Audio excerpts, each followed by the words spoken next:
Muungano wa Tanzania, mbariki Mheshimiwa Rais wetu wa Jamhuri ya Muungano wa Tanzania, mama yetu Dr. Samia Suluhu Hassan, aendelee kuleta maendeleo katika taifa hili la Jamhuri ya Muungano wa Tanzania.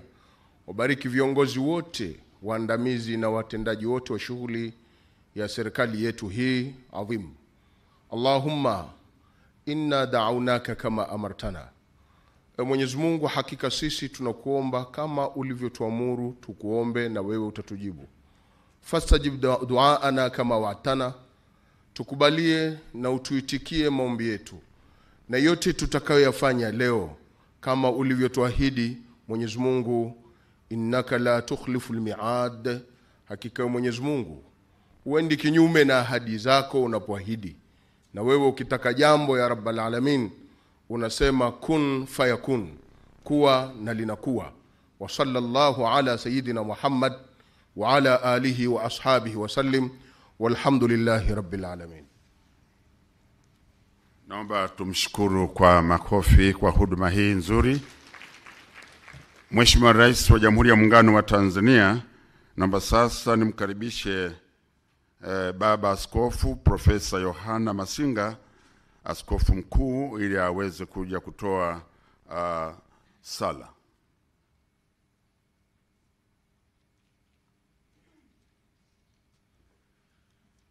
Tuombe. Mtakatifu Mungu wetu, Baba wa Bwana wetu Yesu Kristo, tunayo heshima mbele za uso wako kwa siku hii ya leo. Tunakuja mbele zako tukisema asante kwa kuilinda nchi yetu.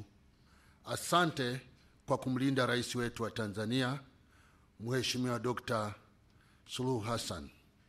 Asante Bwana wa majeshi, wewe ni Mungu uliye mkuu sana. Ulitupa mjakazi wako Samia ili aweze kuiongoza nchi hii kwa wakati huu. Ninaomba ulinzi kwa ajili yake. Bwana umlinde na namna zote ambazo wakati mwingine zinaweza kujeruhi moyo, mawazo, lakini Baba ukamuongoze. Linda taifa letu, na kwa tendo hili linalofanyika leo likawa ni tendo la baraka katika taifa. Ni katika jina la Bwana wetu Yesu Kristo. Amen. Naomba tumshukuru Askofu Profesa Masinga kwa huduma hii kwa niaba ya makanisa yote ya CCT.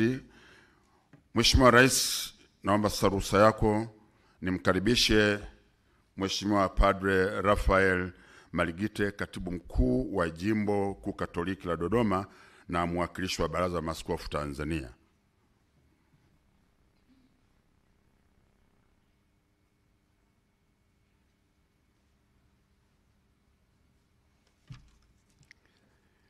Kwa jina la Baba na la Mwana na Roho Mtakatifu, tuombe. Mungu Baba yetu mwema, muumba wa kila lililo jema, tunapojiandaa kuanza mwaka mpya wa utekelezaji wa shughuli za kiuchumi, tunajikabidhi kwako uwe msimamizi wetu katika matumizi mazuri ya kile tunachokusanya na tunachopata kutoka kwa wahisani wetu.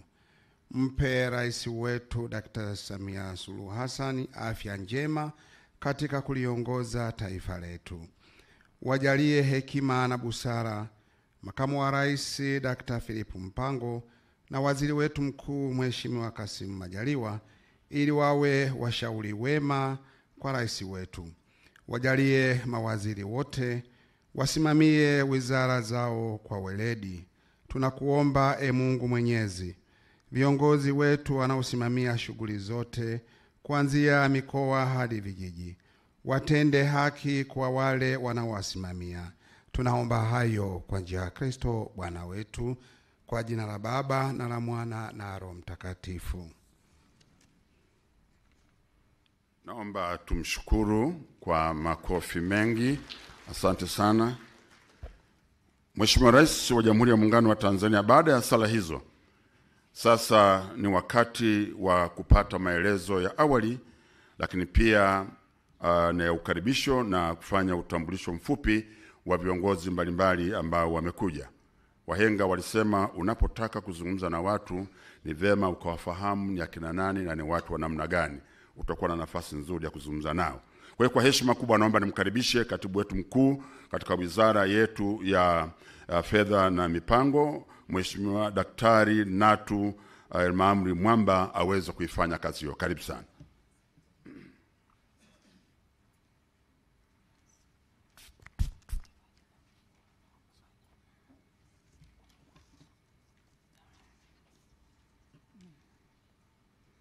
Your Excellency Dr. Samia Suluhu Hassan, the President of the United Republic of Tanzania, before I continue with my welcoming remarks, allow me to introduce the guests who have joined us on this important occasion. Her Excellency herself, Dr. Samia Suluhu Hassan, President of the United Republic of Tanzania, Honorable Dr. Mwigulu Lameck Nchemba Madelu, Minister of Finance and Planning, Honorable Angela Jasmine Kairuk, Minister of State, President's Office, Regional Administration and Local Government, Excellency Manifredo Fanti, Economic Union Ambassador to the United Republic of Tanzania, Honorable Ali Suleiman Amir, Deputy Minister, President's Office, Finance and Planning, Revolutionary Government of Zanzibar, representing Honorable Dr. Saadat Mussa Salum, Minister of State, President's Office, Finance and Planning, Revolutionary Government of Zanzibar, Honorable Dr. Suleiman Said Jafo, Minister of State, the Vice President's Office, Honorable Abdallah Hamis Ulega, Minister of Livestock and Fisheries, Honorable Suleiman Masoud Makame, Minister, Blue Economy and Fisheries, Revolutionary Government of Zanzibar, Honorable Mary Masanja, Deputy Minister, Natural Resources and Tourism, representing Honorable Mohammed Mchengerwa, Minister, Natural Resources and Tourism. Honorable Fatma Rajab, Deputy Permanent Secretary, Ministry of Foreign Affairs and East African Cooperation, representing Honorable Dr. Stegomena Lawrence Tax, Minister of Foreign Affairs and East African Cooperation, Excellency Cedric Merel, EU Head of Cooperation to the United Republic of Tanzania, Honorable Rosemary Senyamule, Regional Commissioner, Dodoma, Permanent Secretaries present from URT and RGZ, Deputy Permanent Secretaries present from URT, RGZ, Dodoma Regional Defense and Security Committee, heads of diplomatic missions and international organizations, Mr. Emmanuel Tutuba, Governor, Bank of Tanzania, head of public institutions presence, religious leaders, government officials from ministries, independent departments and agencies, regional secretariats and local government authorities from the United Republic of Tanzania and Revolutionary Government of Zanzibar, private sector and civil society representative. Na wasalimu kwa jina la Jamhuri ya Muungano wa Tanzania. At this important occasion, I extend my heartfelt gratitude to Dr. Samia Suluhu Hassan, the President of the United Republic of Tanzania, for cordially accepting our invitation and joining us here today. Your Excellency, Madam President, first of all, I'd like to welcome you to this signing ceremony for 3 financing agreements under the new framework of cooperation between the European Union and the United Republic of Tanzania for a period of 7 years from 2021 to 2027. Your Excellency, Madam President, the new 7-year cooperation framework between Tanzania and the European Union began in June 2020 with the participation of sectoral ministries, government departments and agencies, non-government organizations, the European Union, and member state countries of the European Union, where 3 priority areas were agreed. The agreed priority areas were green deals, human capital, and employment and good governance. Your Excellency, Madam President, You will recall that during your visit to Belgium in February 2022, you met Honorable Ursula von der Leyen, the President of European Union, and you were informed that the European Commission has contributed grants allocation to Tanzania to the tune of euro 703 million, which equals to 1.781 trillion in a period of 7 years. These funds have been directed to various projects in the country as per the priority areas of the new framework between Tanzania and the European Union. That is the Multi-Annual Indicative Program, MIP, for Tanzania. And this is for the period from 2021 to 2027, which is divided into 2 phases. The first phase has a total amount of euro 426 million, which equals to 1.07 trillion Tanzanian shillings, which is equivalent to 60%, and was planned to be committed for 4 years before the midterm review. The remaining amount, which is euro 277 million, equivalent to Tanzanian shillings 701.42 billion, will be committed after the midterm review. Your Excellency, Madam President, to date, the government, through the Ministry of Finance and Planning, has completed the formulation of 6 programs in a period of 2 years worth euro 394.35 million, which is equal to 998.57 billion Tanzanian shillings, equivalent to 56.1% of all funds allocated under the framework for the period of 7 years. The amount of 106 million euros, which is Tanzanian shillings 385.08 billion, has been allocated as a budget support aiming at enhancing public policy and regulatory reforms in respective sectors. These projects are implemented in 2 main approaches, which are budget support as a government preferred modality and direct-to-project funds through international organizations and civil society organizations in close collaboration with the European Union and sectorial ministries. Your Excellency, Madam President, the program which have been formulated to date under the MIP 2021-2027 are as follows. Number 1, gender transformative action in Tanzania with a value of euro 70 million, equivalent to 117.67 billion Tanzanian shillings, which is implemented by the Ministry of Community Development, Gender, Women, and Special Groups. The second one is Digital for Tanzania, an e-government support program with a value of euro 35 million, equivalent to 88.83 billion T shillings, implemented by the Ministry of Communication and Information Technology. The third one is Green and Smart Cities program with a value of euro 75 million, which is equivalent to 190.36 billion, implemented by the President's Office, Regional Administration and Local Government, TAMISEMI. The fourth one is Finance for Growth with a value of euro 63.35 million, equivalent to 160.79 billion Tanzanian shillings, implemented by the Ministry of Finance and Planning. The fifth one is Blue Economy for Job Creation and Climate Change Adaptation with a value of euro 110 million, which is equivalent to 179.20 billion, implemented by the Office of the Vice President, Environment, the Ministry of Livestock and Fisheries, the Ministry of Natural Resources and Tourism, and the Ministry of Blue Economy and Fishery in Zanzibar. And the sixth one is Cooperation Facility, which is worth 6 million euros, equivalent to 15.23 billion Tanzanian shillings, implemented jointly by the Ministry of Finance and the European Union delegation in the United Republic of Tanzania.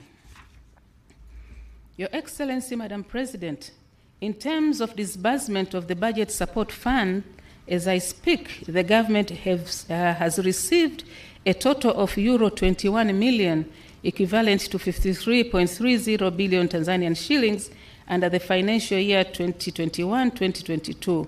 Also, for the financial year 2022-2023, the government has received euro 32.48 million, equivalent to 82.44 billion Tanzanian shillings. Furthermore, under the outgoing cooperation framework, the 11th European Development Fund, National Indicative Program 2014 to 2020, formerly known as the 11th EDF-NIP, the government of Tanzania has received a total of euro 13.628 million, which is equivalent to 34.59 billion, and specifically targeted for improvement of rural roads in the southern highland regions, implemented by the Tanzanian Rural and Urban Road Agency, TARURA. Therefore, Madam President, this makes a total of euro 46.11, equivalent to 117.036 billion, received under the financial year 2022-23, of which will be announced today. Your Excellency, Madam President, another modality of implementation of aforementioned projects is direct to project funds through international organizations from EU member states and UN organizations, also referred as complementary measures. Projects signed in 2019, 20, 21, 22 financial year are Gender Transformative Action, Green and Smart Cities, and Digital for Tanzania. European Union is in the final stages of signing contribution agreements on the implementation of projects through this modality. It is worth to mention few EU member states, international agencies such as French Development Agency, AFD, Belgium Development Agency, ENABEL, and Germany Development Cooperation, GIZ, which are expected to implement projects in the country. Some of the projects that will be implemented by these organizations include preparation of bankable projects in the city of Mwanza, Nyamagana, and Ilemela, and Tanga. The preliminary feasibility study has identified some possible bankable projects to be carried out in near future under blending finance. These include Tanga City Council, of which there is upgrading and rehabilitation of Mgandini Market, upgrading Kasera fish landing sites, and improvement of Mlango wa Chuma Market. In Ilemela Municipal Council, it will be refurbishing Mwaloni Market, upgrading fish landing sites, Old and New Igombe, and upgrading Buswela Market. In Mwanza City Council, it will be refurbishing Nyakato Abattoir, development of Buhongwa Market, and upgrading of Nyegezi Machinga Market. In addition, these projects will also focus on several interventions on improving government service delivery and private institutions through using information technological study visits, strategizing on reduction of non-revenue water through reduction of water losses, and access to finance. Your Excellency, Madam President, I would also like to inform you on the Zanzibar participation in the formulation of these projects. Among the interventions dedicated to Zanzibar under green and smart cities are construction of basic social infrastructure on Pemba Island with the amount of 5 million euros, equivalent to shillings 12.66 billion. Currently, the procurement process is ongoing to select an NGO that will implement the project. Further, the complementary support and agenda program is also focused on the following. An amount of euro 4 million has been allocated to Zanzibar to address gender-based violence, in particular for women and children. This project is implemented by UN Women in collaboration with the Ministry of Gender in Zanzibar.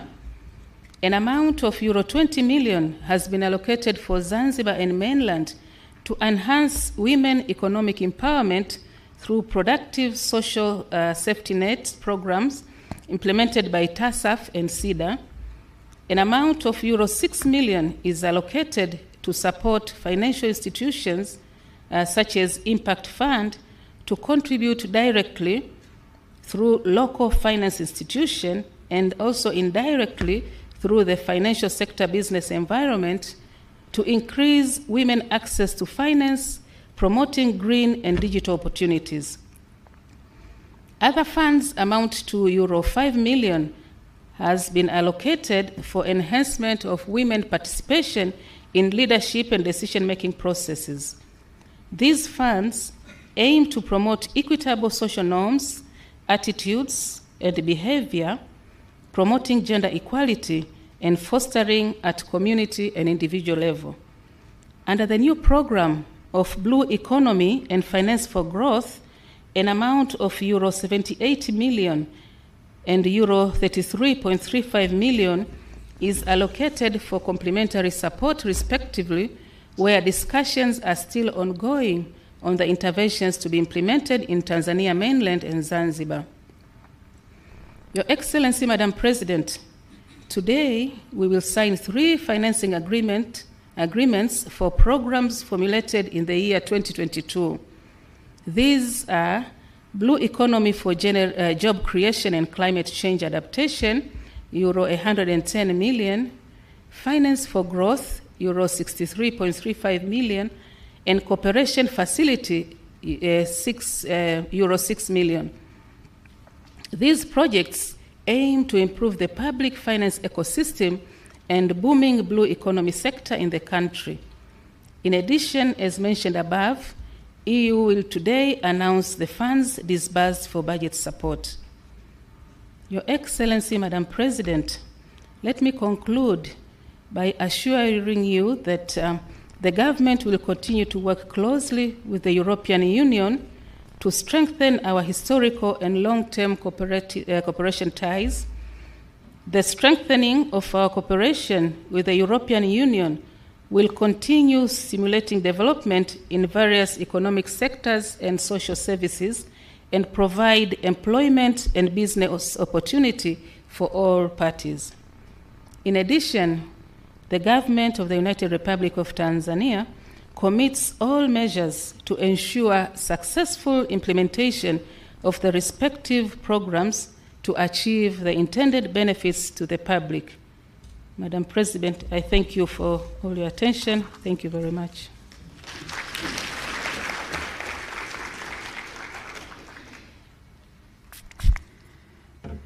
Mheshimiwa Rais wa Jamhuri ya Muungano wa Tanzania, tunamshukuru sana Katibu Mkuu kwa kutoa maelezo ya awali ambapo amegusia maeneo yote ya ile miradi ambayo yatafadhiliwa na msaada huu wa wenzetu wa Umoja wa Nchi za Ulaya, lakini pia hata matumizi yake, na amegusa maeneo mbalimbali na pia kuhakikisha kwamba mambo yote yatakwenda kama ilivyopangwa. Naomba tumpongeze kwa makofi mengi sana.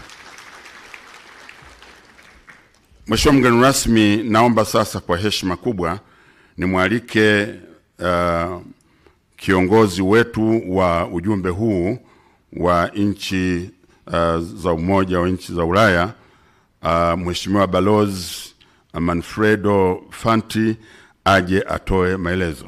Your Excellency, may I now welcome His Excellency Ambassador Manfredo Fanti to come forward and deliver his remarks on behalf of the delegation. Manfredo Fanti, benvenuti tutti. Karibu sana. Karibu sana, hicho ni Kitaliano. Asante sana. This is very nice. Your Excellency, President Samia Suluhu Hassan, President of the United Republic of Tanzania, Honorable Minister Mwigulu Lameck Nchemba, Honorable Angela Yasmin Kairuki, Honorable Minister, Honorable Minister Selemani Jaffo, Honorable Representative Deputy Minister Suleiman Amir, Honorable Deputy Minister Mary Masanja, Honorable Abdallah Hamis Ulega, Honorable Suleiman Masoud Makame, and also Honorable Governor of the Central Bank, Emmanuel Tutuba, and government officials, ladies and gentlemen, religious leaders and colleagues from the European Union. Habari za mchana. It is a great honor for me to celebrate the disbursement of 140 billion Tanzanian shillings grant to the national budget in the presence of Your Excellency and dignitaries. The disbursement of this budgetary support to the Treasury coffers indeed deserves such a symbolic communication event witnessing our close cooperation. This amount is part of the different EU grant budget support operations that we have put in place together with the government of Tanzania for the period 2021-2027, and which have a total budget of 637 billion Tanzanian shillings. There are different ways of contributing to the sustainable development of Tanzania. Some of them are very visible. If you directly finance a school or a hospital, there is a tangible infrastructure, and the proof of your contribution is really brick and mortar. But today, we are here about a different modality that we have agreed with the Tanzanian government, and as you said, this is the preferred modality by the Tanzanian government. And this is something that we have been working on together for years, and by contributing to the national budget and by aligning ourselves to the policies of the country, looking at its medium-term reforms. We believe in this approach because of the ownership it creates in the partner country. However, it has also a downside, the fact that we lose the external visibility of our funding because we cannot show something that you can concretely touch. But this is clearly not true today. The truth is that a combination of the two modalities is necessary, including also the development of private investment. With this idea in mind, the European Union has designed a new strategy that is called Global Gateway. Its aim is to contribute to infrastructures that can be transformative for the country in the fields of transport, energy, climate change, digitalization, education, and health. To catalyze such big investments, we intend to bring in public and private finance. This new offer was therefore developed with the EU member states, the European development banks, and the European private sector, all gathered under the single banner of Team Europe. A concrete example of the Global Gateway in Tanzania is the upcoming construction of the 88 megawatt Kakono hydropower plant in the Kagera region, worth 780 billion Tanzanian shillings and made possible by a grant of the European Union of 94 billion Tanzanian shillings. The deal was signed during the EU-Tanzania Business Forum in February this year. The EU is also prepared to partner with Tanzania in strengthening the port of Dar es Salaam as the East African Global Gateway. Together, we could aim to unblock the port's full potential, drive economic growth, and create a prosperous future for Tanzania and the entire East African region. Also, developing green urban mobility, including the implementation of the bus rapid transit system in Dar es Salaam and in other Tanzanian cities. We can enhance efficiency, reduce emissions, and provide accessible and reliable public transportation options for the Tanzanian citizens. Your Excellency, in that exact same spirit, we support your clear vision for economic reforms in Tanzania through raising foreign direct investments and creating conditions for private sector-led growth. The reforms your government has started have been noticed not only by the European government, but also by the private sector, which is showing a growing interest in Tanzania, and we are very happy about that. In order to contribute to these efforts, the European Union is making use of several financing tools. This is why we are using EU grants to leverage loans from European finance institutions, thus increasing viability and affordability of projects. This will be, for example, the case of the second phase of the water supply program in the city of Mwanza to start in the near future. We also provide financial guarantees to de-risk projects or line of credit with the same ambition of boosting investment. Credit lines announced during the business forum by the European Investment Bank to Tanzanian commercial banks for SMEs development, notably in the field of gender and blue economy, are examples of blending finance and guaranteeing loans, and that have already started contributing to the national agenda. Indeed, more than 50% of those funds are ready to be disbursed to these banks by the end of this month of July. More than 9,500 beneficiary SMEs have already been identified, signed contracts with the banks, and shall benefit from this funding, among which 3,500 are women-led. But these financial instruments are not the only ones in our array of tools. The budget support modality, object of our gathering today, obviously has a different objective, but we believe that the complementarity between support to the private sector and funding of the national policies may have a multiplying effect worth more than the sum of its components. The so-called budget support dialogue, one of which took place yesterday in these same premises, focuses more specifically on reforms in sectors like urban development, gender, digitalization, agriculture, finance, blue economy, and energy. These are indeed many, and in the future we might agree to focus on the most strategic ones to increase further delivery and impact. We hope that the EU grant contribution to Tanzania ambition can act as catalyzers in areas with the potential to bring in innovative growth opportunities. Given that such contributions are predictable because we commit over a period of 4 to 5 years, they may also help in planning of the country's development and favor adequate and additional allocations within the national budget. Your Excellency, as a conclusion to my remarks, allow me to come to a topic that I know is very close to your heart, the gender agenda.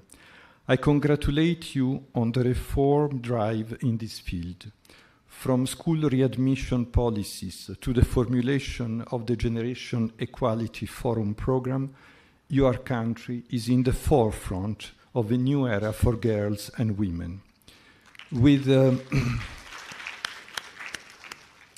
its biggest gender program worldwide here in Tanzania, worth 230 billion Tanzanian shillings, named Breaking the Glass Ceiling, and which has been so eloquently presented by the Permanent Secretary, the EU aims to showcase that we are not only an economic partner, but we are also a partner for values to bring more equality, more stability, and better tomorrow for the people of Tanzania.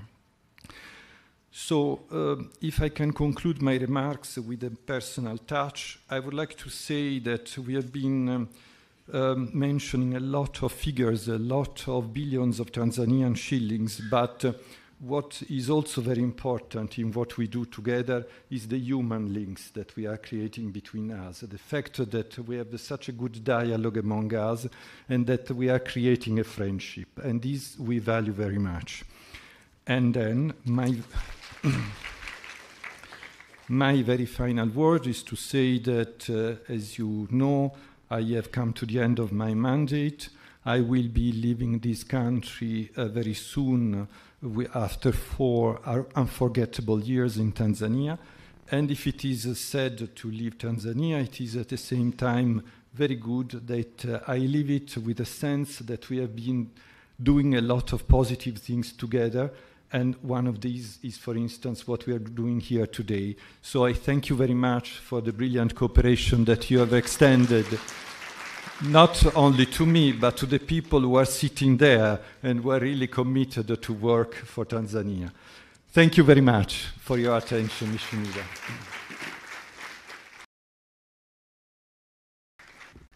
Asante sana Balozi Fanti kwa maelezo hayo. Mheshimiwa Rais wa Jamhuri ya Muungano wa Tanzania, Balozi Manfredo kwa kifupi kabisa amesema tunategemea kuwa mchango wa Umoja wa Ulaya kupitia mikataba hii utaleta chachu katika maeneo yenye kubeba fursa za kukua katika ubunifu. Aidha, mashirikiano yetu yanatabirika kutokana na ushirikiano mzuri wakati wa uandaaji wa miradi.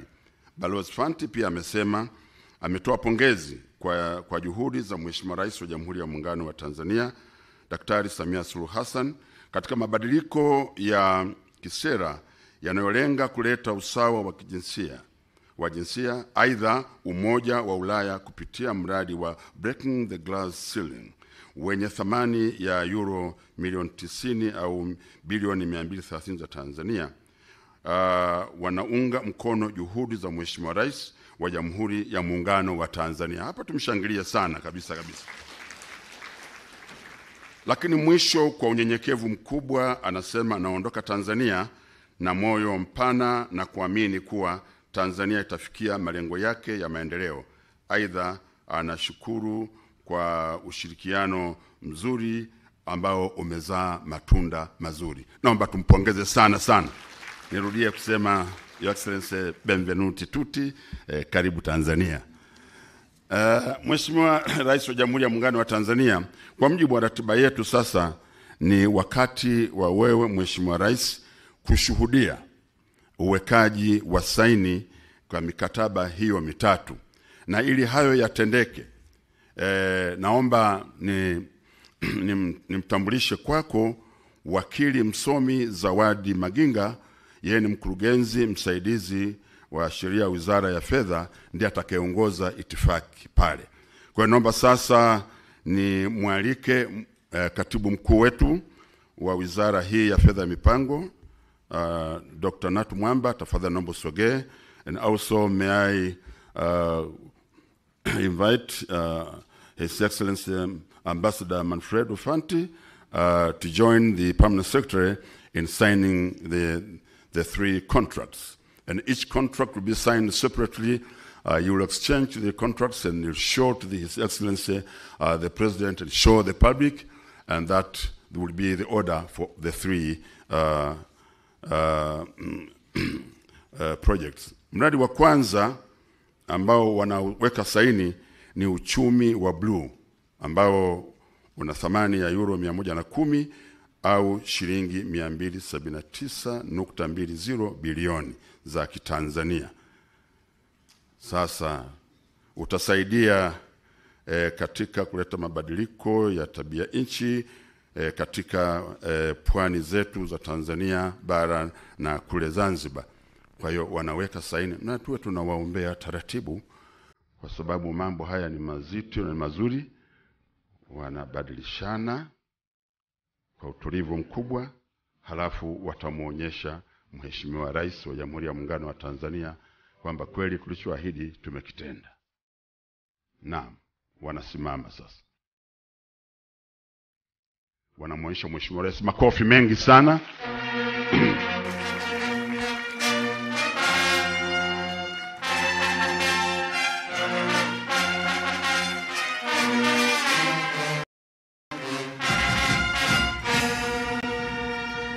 Asante sana. Mradi wetu wa pili ambao wanauweka saini Mheshimiwa Rais wa Jamhuri ya Muungano wa Tanzania ni kuimarisha mifumo ya usimamizi wa fedha za serikali na kukuza sekta binafsi, na wenyewe una thamani ya euro milioni 63.35 au fedha za Tanzania 160.79 bilioni. Wanaweka au wengine wanasema huo msaada unaitwa finance for growth. Kila kitu ambacho kinakuwa saini hapa kina madhumuni makubwa kuona kwamba mambo yote yaliyokusudiwa yanatendeka inavyotakiwa.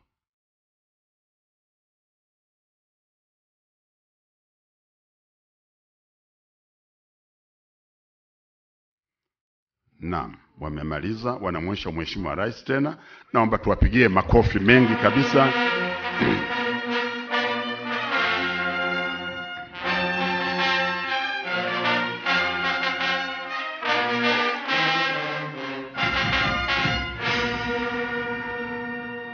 Asante Mheshimiwa Rais. Mradi wa mwisho ni ule wa cooperation facility, yani kuimarisha mahusiano kati ya nchi za Umoja wa Ulaya na Tanzania katika kuongeza ufanisi katika kubuni miradi na kusimamia miradi ambayo iko chini ya EU au inayofadhiliwa na EU. Na mradi huu ni una thamani ya euro milioni 6 au sawa na fedha za Tanzania bilioni 15.23 bilioni. Naam. Kila kitu kimewekwa kimkakati.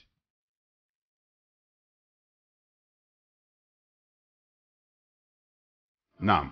Sasa wanamuonyesha Mheshimiwa Rais wa Jamhuri ya Muungano wa Tanzania. Makofi mengi sana sana.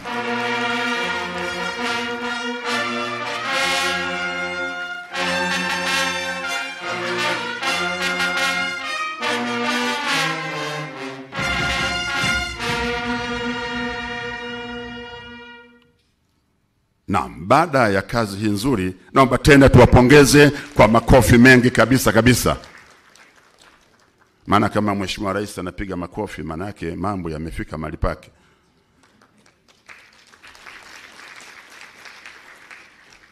Wakatoliki Baba Mtakatifu akisema kule wote sisi tunaitikia. Na hii wanaita Roma rokuta kauza fenita. Kama Rais amefurahi, wewe kwa nini usiwe na furaha? Piga makofi mengi sana kwa Mheshimiwa Rais tafadhali. Mheshimiwa Rais wa Jamhuri ya Muungano wa Tanzania na mgeni wetu rasmi kwenye shughuli hii, hatua inayofuata sasa ni kutangaza ule msaada wa kibajeti, na hivyo basi naomba tena uniruhusu nimwalike Mheshimiwa Balozi Manfredo aje hapa mbele aweze kutoa maelezo ya hii mpango huu mzima wa tangazo nataka kulitoa hapa. Your Excellency Ambassador Manfredo Fanti, I welcome you again to the podium to do what we call, to do the announcement of the budget support funds disbursed by EU in the financial year 2022-2023 and handing over of the official documents to the government. Karibu sana. Naomba tumpigie tena makofi mengi na bila kufanya kazi hiyo.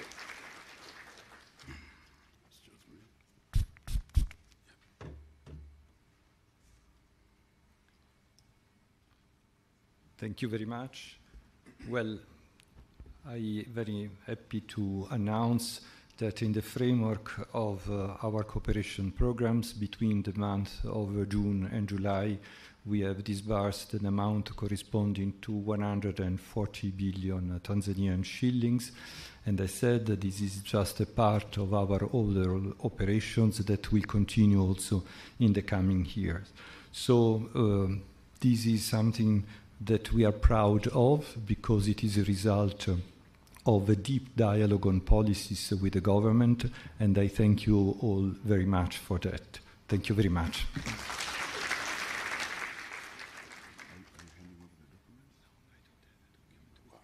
Yeah, basi anasema kwa kweli tamko hilo alilolitoa halitakiwi hata kuambatana na ushuhuda mwingine, kwa sababu tunaaminiana. Alichukueni kama ni jambo la kweli. Piga makofi mengi sana kwake. Na alikwisha mnong'oneza Mheshimiwa Rais wa Jamhuri ya Muungano wa Tanzania. Kwa mjibu wa ratiba yetu, na penda tu niseme Mheshimiwa Rais kwamba Tukio hili limeshuhudiwa na wewe mwenyewe, lakini pia wamesikia wahusika ambao ni waziri wetu wa fedha na mipango, Mheshimiwa Daktari Mwigulu Lameck Nchemba Madelu mbunge, lakini pia na naibu waziri kutoka ofisi ya Rais, fedha na mipango kule Zanzibar, Mheshimiwa Ali Suleiman Amea. Naomba usimame tafadhali rais akuone kwamba uko hapa kwa ajili ya tukio hili. Kwa hiyo kwa kuwatangaza hawa manake wamekubaliana kabisa kwamba mzee ametamka lilo la kweli. Baada ya hapo, Mheshimiwa Rais wa Jamhuri ya Muungano wa Tanzania, ni shauku ya kila mmoja humu ndani, hata wa Tanzania na huko nje, wakusikilize ili ukitoa maneno, heshima yote na maelekezo kuhusu tukio hili adhimu ambalo ni la kihistoria, la kitaifa, la kimataifa, na linafanyika hapa kwenye ardhi hapa ya Dodoma kwa Mama Rosemary Senyamule, mkuu wetu wa mkoa, ambaye kila siku anasema Dodoma ni fahari ya Watanzania. Kwa naomba nimkaribishe sasa Mheshimiwa Waziri wa Fedha Daktari Mwigulu Lameck Nchemba Madelu mbunge aje atoe maelezo mafupi na kukaribishe uifanya kazi hiyo. Tumpe makofi mengi sana Mheshimiwa Waziri.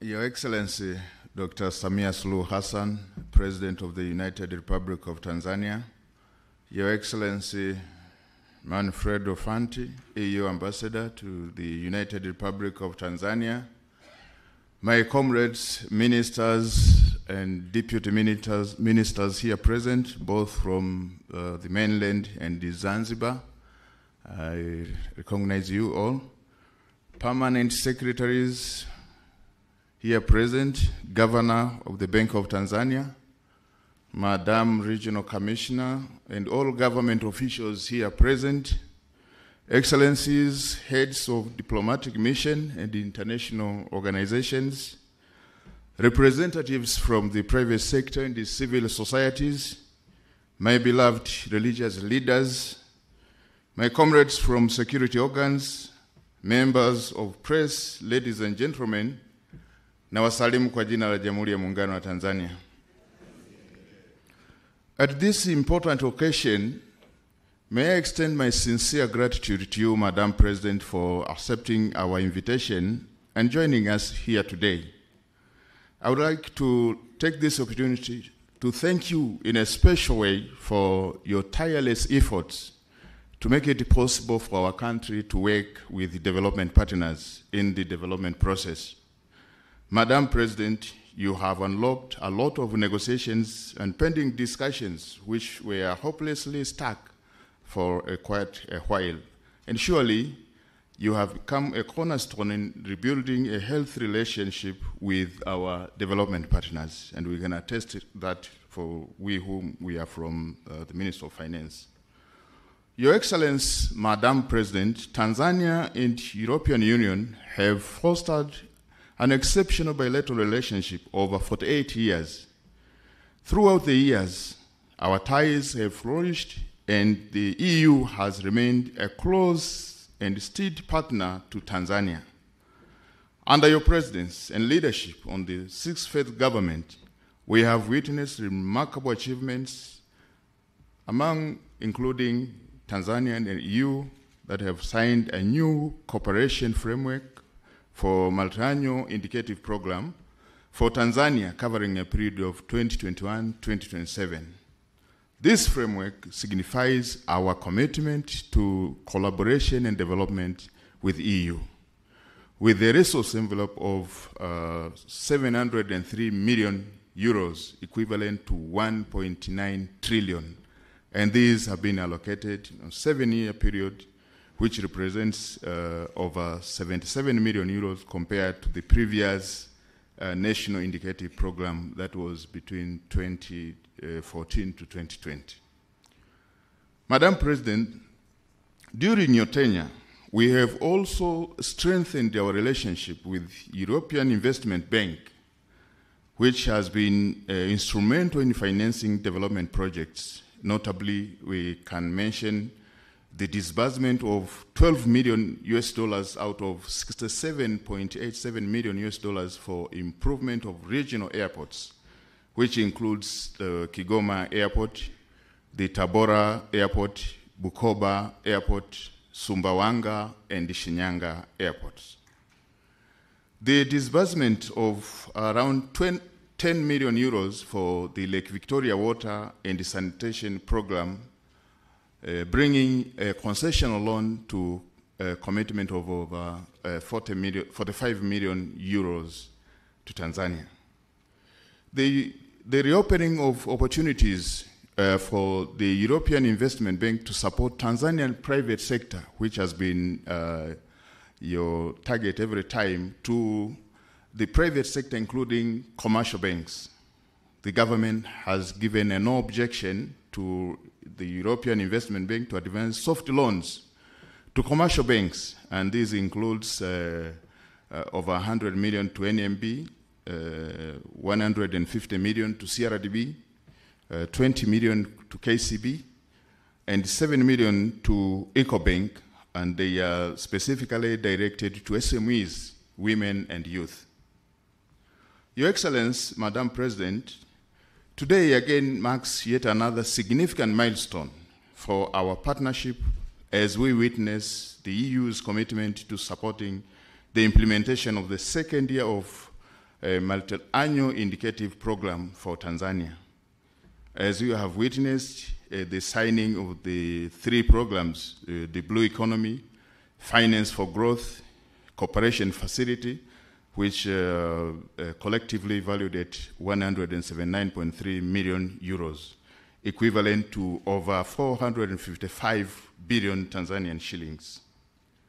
And these are going to support the budget together with the ongoing sector, private sector reforms, gender, digitalization, green and smart cities, blue economy, finance, and improvement of rural roads.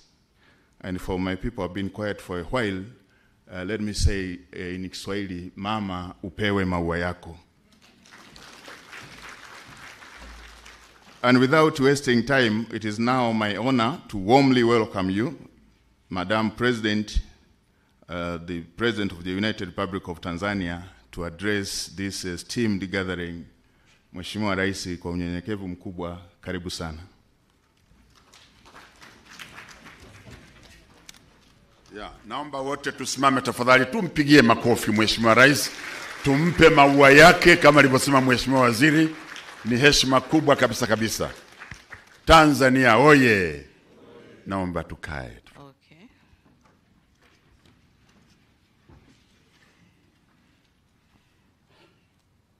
Dr. Mwigulu Lameck Nchemba, Minister for Finance and Planning, honorable ministers and deputy ministers from both Tanzania, mainland and Zanzibar with us here, permanent secretaries and deputy permanent secretaries, Your Excellency Manfredo Fanti, European Union Ambassador to the United Republic of Tanzania, Excellencies Ambassadors from the European Union member states, Your Excellency Cedric Merel, EU Head of Cooperation to the United Republic of Tanzania, Governor of the Central Bank of Tanzania, Madam Rose Senyamule, Dodoma Regional Commissioner. I've seen some district commissioners here with us from the Dodoma region. Thank you for coming. I also acknowledge the presence of security organs from Dodoma region. Thank you for coming. Representatives from the private sector and civil society organizations, religious leaders, government officials, members of the press, invited guests, ladies and gentlemen.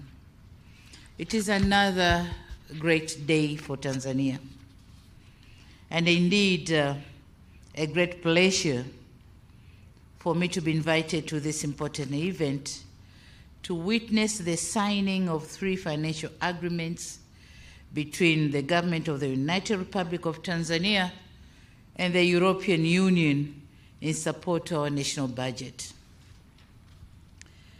I humbly wish to express my profound appreciation to Your Excellency Ambassador Manfredo Fanti, the Minister for Finance and Planning, Dr. Mwigulu Lameck, and the teams from the European Union and the government of the United Republic of Tanzania that made this event a reality and a successful one.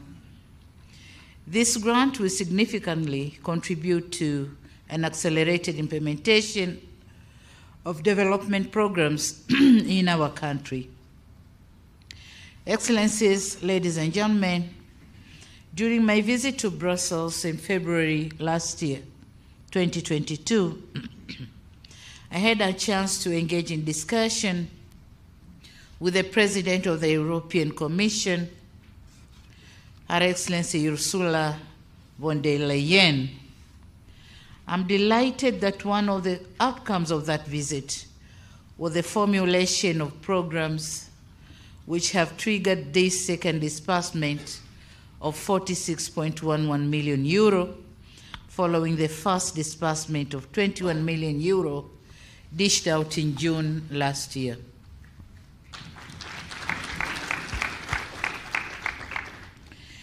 The disbursed fund will be directed to policy reforms, as it has been already said, and sector development in the areas of blue economy, finance growth, gender, green and smart city, promotion of digitalization sector, as well as improvement of rural roads in the Southern Highlands region.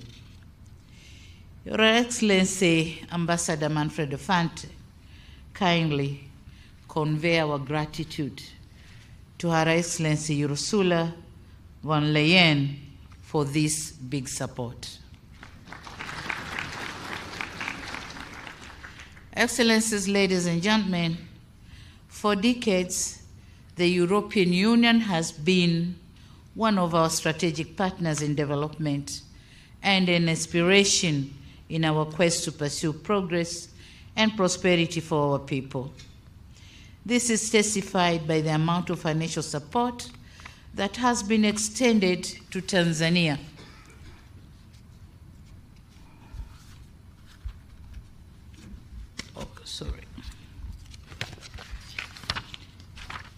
That has been extended to Tanzania since the signing of the first partnership agreement between the European Union and African, Caribbean, and Pacific states in 1975. So far, Tanzania has received about 2.3 billion or million euros, which is equivalent to 5.9 trillion shillings as grants, and a huge amount of money on loans, but concession loans, not commercial loans, from the European Investment Bank. So these funds have been instrumental in the implementation of various strategic development programs in Tanzania, including the formulation of macroeconomic and social or sectoral policies, development of roads and air transport, improvement of energy and agriculture sectors, environment and climate change, just to mention a few.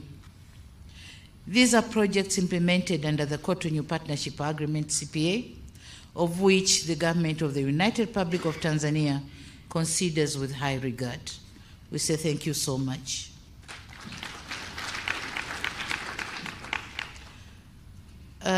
Ladies and gentlemen, we recently have witnessed the signing of 3 programs under EU-Tanzania Annual Action Plan 2022, and these programs include Blue Economy, and the amount of funds have been said, Finance for Growth, and Cooperation Facility, of which each one has certain amount of funds, a big chunk of funds actually. We have heard the details of the programs during the remarks by the Permanent Secretary of the Ministry of Finance and Planning. I wish to take this opportunity to commend the commitment made by the EU as our key development partner to these programs and efforts made by both government experts and EU delegation that have culminated the signing of these agreements. The disbursement made as a grant to the government coffers is fully aligned with the strategic sectoral and Tanzanian development plans, particularly the National 5-Year Development Plan 3, Tanzania Development Vision 2025, and the Zanzibar Development Vision 2050.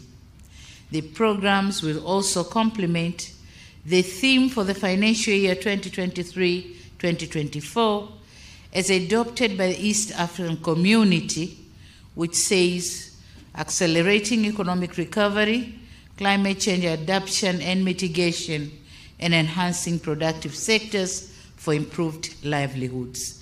So exactly the amount of money dispersed to Tanzanian government is going to accelerate those things and going in line with the East African Community theme for this financial year.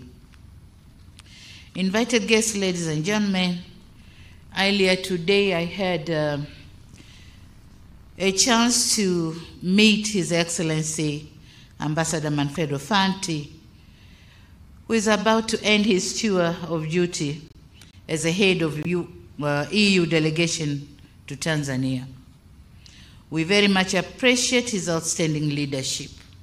He really did a good job. During his tenure, great strides have been made towards promotion, strengthening, and deepening relations and cooperation between the United Republic of Tanzania and the European Union. It is also gratifying to note that during his tenure, the amount of trade between Tanzania and EU has nearly doubled from $1.3 billion in 2019 to $2.1 billion in 2022, accounting for about 10% of the total trade in 2022. It is also worth mentioning that the improved cooperation has witnessed an increase in number of tourists from the European Union from 362,393 in 2019 to 449,200 in 2022. And this accounts about 31% of the total visitors in 2022. We also note with appreciation that the organized Tanzania-EU Political Dialogue and Tanzania-EU Business Forum of February 2023 have paved the way for Tanzania's business community to the global economy. Before, it wasn't possible, but now the business community can go as far as they can. On another stride, as a result of the political dialogue held in February 2023, the window for the European Peace Facility has been opened for Tanzania in a bid to support peace operations and preventing terrorism across the region. That's another window opened for Tanzania. With all these achievements, it is indeed a great pleasure, and it was indeed a great pleasure, working with Ambassador Fanti, with the European Union team, in strengthening Tanzania-EU relations. We wish Ambassador Fanti the best of luck in his future endeavors, and please continue to be a good ambassador of Tanzania. Thank you so much.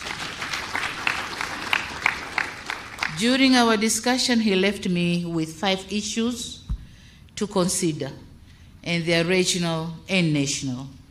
And I promised and pledge my commitment that I'm going to work on those 5 issues. I also wish to let him go with my 3 requests. Number 1, Tanzania is implementing the Building a Better Tomorrow program for youth and women in agriculture.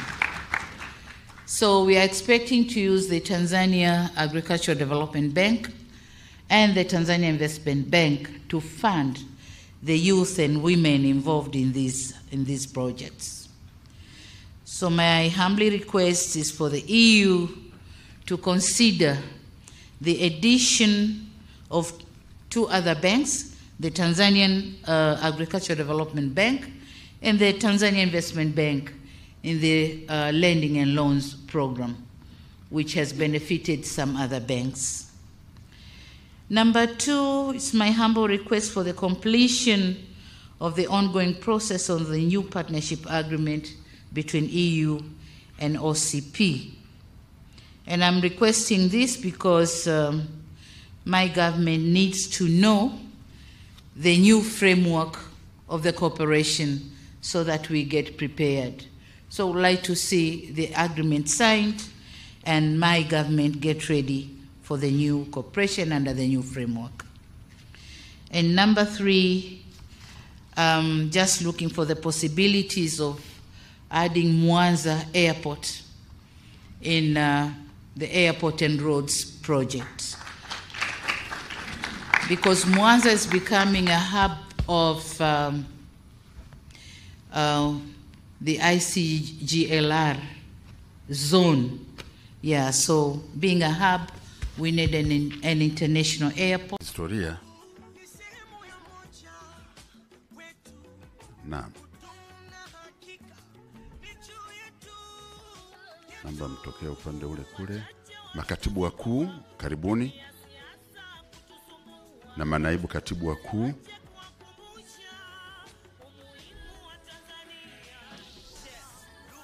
Sasa gavana wa benki naomba tu join hapa. Maana hamna ujanja hapa. Hizi fedha zinaenda kwako, kwa hiyo wote ni watendaji. Naibu gavana, naomba uje tafadhali. Picha inayofuata, the second group photo will be the EU delegation. Yes, after this group photo, then followed by the EU delegation. Yeah. Mheshimiwane kwa vimo tu jamani. Yeah. Asante sana. Urefu ni amri ya Mungu, ufupi amri ya Mungu, lakini labda tu unene ndio juhudi zako jikoni.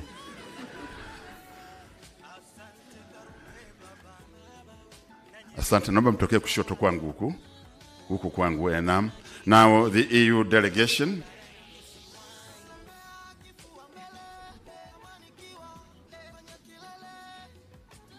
You're welcome.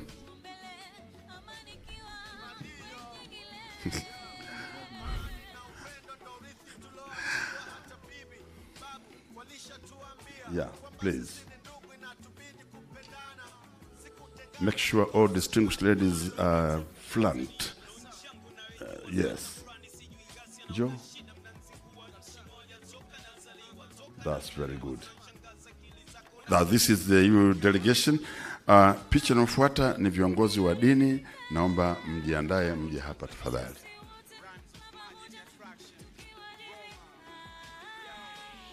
Asante sana. Thank you very much. Kindly take leave. Waheshimiwa viongozi wa dini.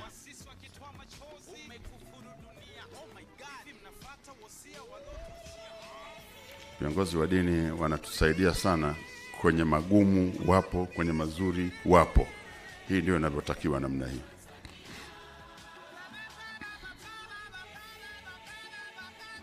Sheikh naona mmefurahi. Picha inayofuata ni wakuu wa taasisi za umma na wale viongozi wa civil societies.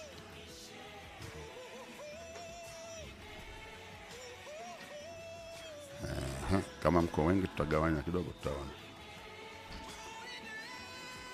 Mlio upande huu kwangu simameni hapa kwanza. Njoo nimsimame hapa. Ngoja wamaliza upande ule kule ili iwe rahisi.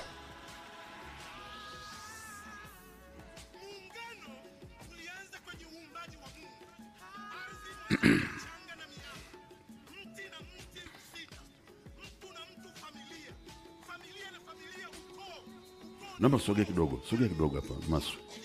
Yeah.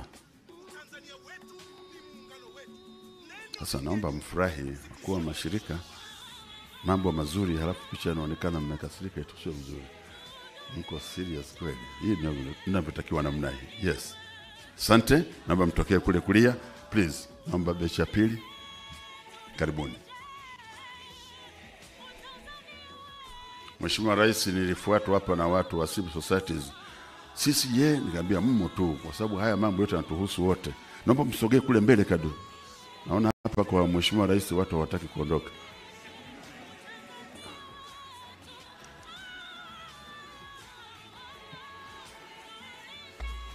Picha inayofuata.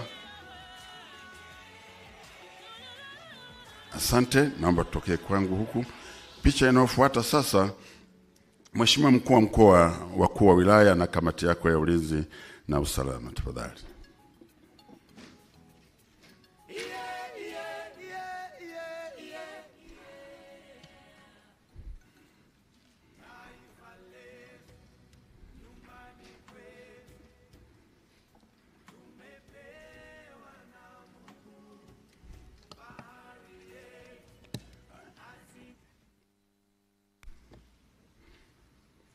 Naomba tufanye haraka kidogo. Naona Remedios disiwa Kongwa na wangetamani wawe katikati kidogo, lakini ndio mkuu wa mkoa yuko hapa. Wewe mzee, mbona huko mfupi? Nenda kule mbele kabisa.